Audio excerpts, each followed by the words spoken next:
অনেক বছর হয় আর এই একটা দিনের জন্য অপেক্ষা করে থাকে। আমরা ধর্ম বর্ণ নির্বিশেষে সব মানুষ, যদি আমরা মানে ধর্মের চিন্তার বাইরে অন্য যে কোনো সাম্প্রদায়িক বা যে কোনো চিন্তার বাইরে যদি আমরা চিন্তা করি, এটা আমরা আমাদের নিজেদের একটা উৎসব হিসেবেই আমরা আসি আর এই একটা দিনের জন্য সারা বছর অপেক্ষা করি। আজকের ওয়েদারটা খুবই ভালো, পারফেক্ট রং উৎসবের জন্য। অতিরিক্ত গরম না, কিন্তু সমস্যা হচ্ছে রোজা, এটা একটা সমস্যা। হ্যাঁ, রোজা রয়েছি, বাট এটা তো ট্রেন, দ্যাটস ওয়াই অংশগ্রহণ করা। আবেগের জায়গা থেকে বলতে এটা আমরা উৎসব মনে করি, দ্যাটস ওয়াই। রোজার জন্য মানে রোজা রেখেছি, রোজা ধর্মের জায়গায় উৎসব সবার। এমন এক শ্রেণীর মেয়ে বের হবে শেষ জামানায়, যারা কাপড় পরেও ন্যাংটা হয়ে থাকবে।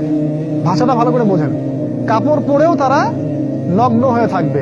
আমার মনে হয় না এটার ব্যাখ্যা করার দরকার আছে।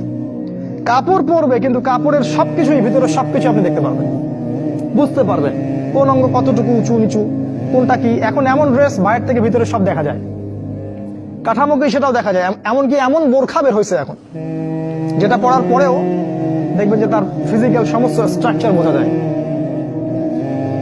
এই যে নারীরা বের হবে, এটা রাসূল আগেই বলেছিলেন।